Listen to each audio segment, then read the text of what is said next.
Ano? Ito pala si Baby Zoe.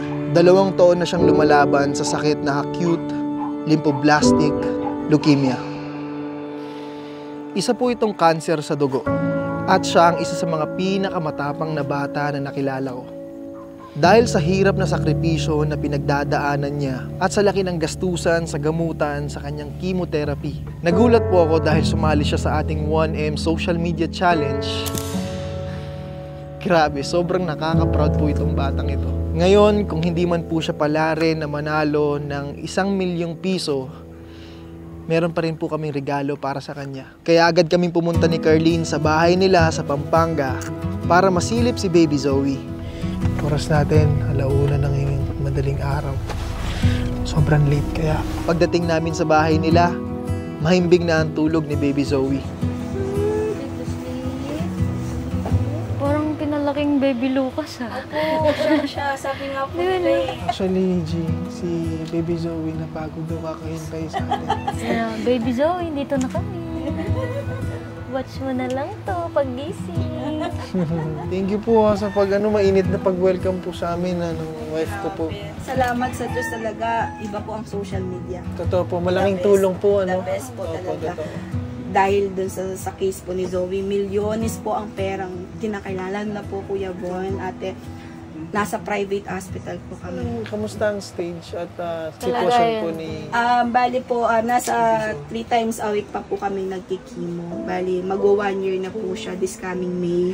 This year po na May, na hopefully sana po yung mga blood counts niya, yung bone marrow aspiration, ulit DNA po, sana maging normal. Kumbaga na less out na yung mga cancers. And then, going to maintenance na po kami noon. Kaya buti, hindi siya nag-lose ng weight. Okay, magaling mag-alaga ang mami. Oo nga eh. Tsaka nakikita ko yung video eh. Saka madaling araw. masayain siya no?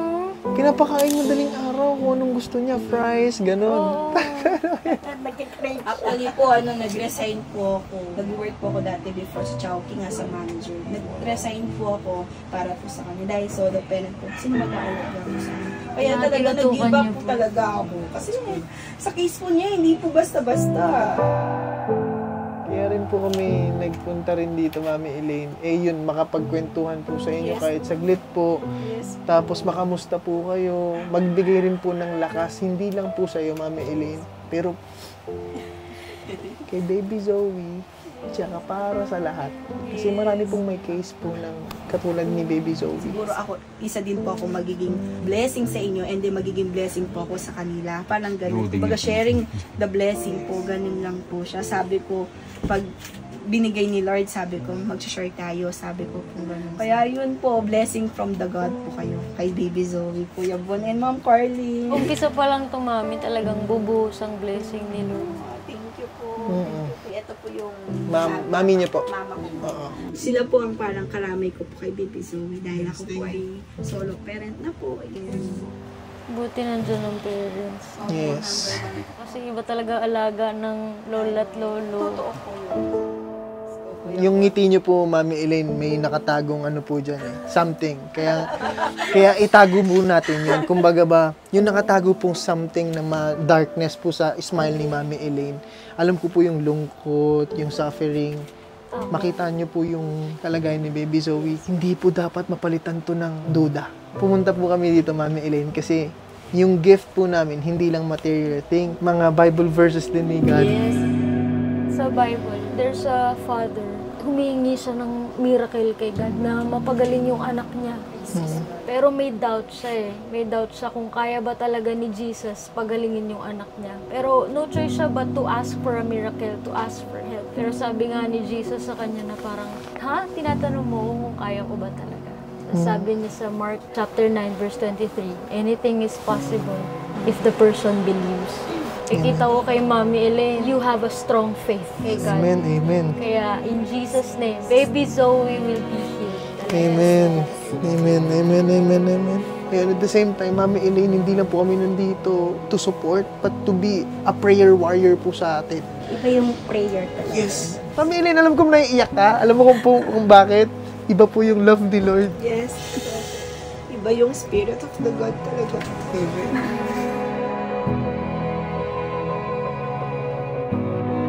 Isaiah 41 verse 10. Sabi ni Jesus, "Do not fear, for I am with you. Do not be dismayed, for I am your God. I will strengthen you and help you, will uphold you with my righteous hand." So, may mga pangako po sa atin si God. At ito po yung mga source of strength po natin. Yung mga promise niya po sa atin na magpo-provide siya ng strength sa inyo po. And Mami Elaine, imagine, Mami Elaine, nawalan ka po ng work. Even though ang ganda po ng trabaho niyo po, pero sinacrifice niyo po. But God provides strength, financial, faith, lahat po, Mami Elaine. Yes. And new friends. Meron kaming sikat na kaibigan. So ayun, Mami Elaine, yung gift po namin, bonus lang po ito for temporary help, pero may mga unexpected na Paparating pa. gift si Lord. So ito po, Mami Elaine, pasensya na po. Ay, kahit ano pa po yan, blessing of the God talaga yan. Sabi ko po, malaking bagay na yung makasama ka namin dito, yun, mapansin niyo po si Baby Zoe, malaking bagay na po. Ito na nga, Mami Elaine. So, ayun, yung bonus lang na gift ni God kay Baby Zoe at help para sa gamutan ni Baby Zoe ay nanggaling po, syempre, sa amin ni Carlene, Billionaire Gang. Instrumento lang rin po kami ni Lord. At regalo po namin na 100K. Mami Elaine, huwag kang umiyak. First pa lang yan. Ano pa lang po yan? Temporary help pa lang po Hindi yan. kami mawawala. Kasama kami sa paglaban. Yung kuya, Opo. Mami Elaine, ko naman, oh. Wala tayo sa wawawin. Ano ba yan? Wala tayo sa ano to, parang tulungan ng pagiging pagkaibigan to. Wala tayo sa wawawin, huwag ka na umiyak. Joy kuya, sobra, malaking bagay po yan. Madami ng ano yan, madami ng treatment po yan. Ah, totoo? Malaking bagay na po yun. Meron na 15 treatment po. Kasi dahil every treatment po niya is nasa 10,000. Iba po yung PF pa po ng doktor. Ah, grabe, mabigat po. Professional. Ito na, tanggapin niyo na po. Thank you, Lord. Ay, mami. Di, grabe din kasi yung saludo din kasi ako sa kanya. Siyempre, mami din ako, di ba? Sobrang hirap. Kapag yung anak mo talaga yung may sakit, gagawin mo talaga lahat. And sobrang, madami kami, nahanga talaga sa'yo. Inspiring ka talaga, Mami Elaine. Kaya, yun pa yung isa dun, yung natatakot ka na, masakit na para sa'yo, pero hindi mo pwede yun ipakita sa anak mo. Dapat smile ka lang lagi. Yun yung pinakamahirap kasi dapat masaya ka lang sa harap ng anak mo. Kaya, totoo po yun. Mami Elaine.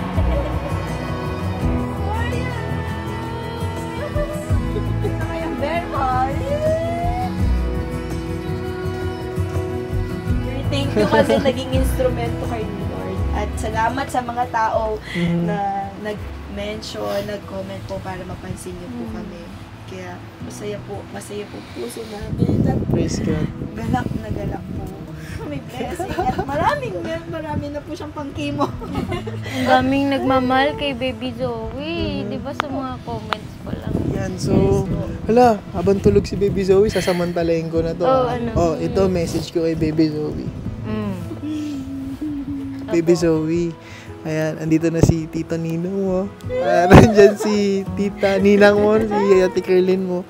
Ayan, so, ngayon, tutulog-tulog ka lang. Pero, na meron kang biyaya galing sa taas. Ngayon, Baby Zoe, meron kang karamdaman ngayon. Pero kinabukasan, kapag napapanood mo na to, you will be okay. In Jesus' name. Okay? At ipapakilala sa'yo ni Mami Elaine, si Papa Jesus. Si Papa Jesus ang magpapagaling sa'yo. At pag nakilala mo si Papa Jesus, ikaw rin ang magiging instrumento sa lahat ng bata sa henerasyon mo. Na ikaw yung magsasabi sa kanila na, alam niyo po ba ako, nung bata po ako, ako po yung nagkaroon ng leukemia po, na ganito po, na masama po yung pakiramdam ko po, nagsasuffer po ako. Pero ako po yung pinagaling ni Jesus in sobrang miracle way. At ako po yung instrumento na God is working sa buhay po natin. At thank you dahil andyan po si Mami na nag-alaga sa akin. Sobrang proud po kami dyan. And one day, she will watch this. O yan, Mami Elaine, take ko na rin yung chance na to para kahit alam kong kasama mo siya time to time, pero syempre sa lahat po na nanonood sa iba't ibang tahanan na talagang nai-inspire sa story niyo po, at syempre ikaw bilang mommy na hindi lang po siya ang brave, ikaw din po. So ano po message niyo po sa lahat at kay baby Zoe? Una po, parati po tayo magtiwala sa Panginoon dahil kasama po niya tayo araw-araw. Madami mang pagsubok sa atin sa buhay, pero laban lang. Kasi nandyan po siya at walang imposible sa Kanya. And then, salamat po sa mga taong nandito dahil ito po yung binigay ni Lord na instrumento kay baby Zoe. And then, sa mga magulang na tulad ko po na may ganitong case o ibang magulang na may mga masamang karamdaman ng mga anak, huwag tayong susuko, laban lang po sa hamon po ng buhay. Yes, at magiging cancer-free ang bawat isa, magiging maluwalas ang ating puso sa pagbigay ng blessing ni Lord sa atin. Amen! Thank you po sa inyo na to. Opportunity ko na po na magpasalamat po sa mga taong nagmamahal po, patuloy nagmamahal kay baby Zoe. Kung hindi dahil po sa inyong lahat, wala po sila Sir Von at saka si Ma'am Carlin. Salamat po talaga. Kaya tuloy-tuloy lang po ang laban. At kapit lang. Be positive. Yes. Amen po. Ayan, so kumakatok po kami sa puso po ninyo. Ito na po yung tamang oras para humingi po ng tulong, extension po sa bawat isa po na may puso po dyan at nakikita po yung kalagayan ni baby Zoe. Hindi po enough yung binigay po na gift namin. Mas malaki po kasi yung biyaya kapag nagtulungan po tayong lahat. So, sa lahat po ng mga nasa tahanan po dyan, kumakatok po kami sa inyong puso. At sa mga kapwa po namin, vloggers, influencers, ayan. Bakit ito na yung oras para magkasama-sama tayo at mag-assemble tayo para makatulong tayo sa mga kabataan dahil sila talaga yung nangangailangan ng tulong. Kaya si baby Zoe yung tinulungan natin ngayon dahil si baby Zoe bata pa eh. Sobrang inosente. To the point na sobrang bata niya para mag-suffer ng ganitong sitwasyon. Hindi niya deserve to. At once na maging okay siya dahil nag-assemble tayo, mga tropa ko dyan, mga brothers ko dyan, tayo magiging way din at magiging prayer warrior ni baby Zoe na one day na pag gumaling siya, ikwento niyo to, i-share niya rin to at the blessings continues to the next generation katulad kay baby Zoe. Magiging blessing din siya one day sa lahat ng mga kabataan soon. Nasa description below yung account details ni Mami Elaine. Any amount, ma-appreciate po ni baby Zoe at ni Mami Elaine. Para po ay baby Zoe lahat ng to. With God, everything is possible.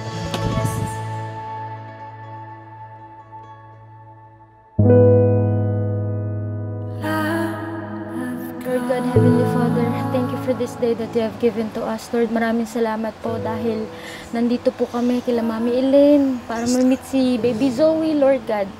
Alam ko po na nandito po kayo kasama namin, nakikinig po sa amin ngayon. And Lord, plano niyo po ito, kaya po kami nandito. Kaya po kami umabot dito kahit late na po. Talagang pinapunta niyo kami dito, Lord God, para maabot yung tulong namin, ma-meet namin sila, and of course, magbigay ng suporta sa pamilya po ni baby Zoe, Lord God. In Jesus' name we pray. Amen.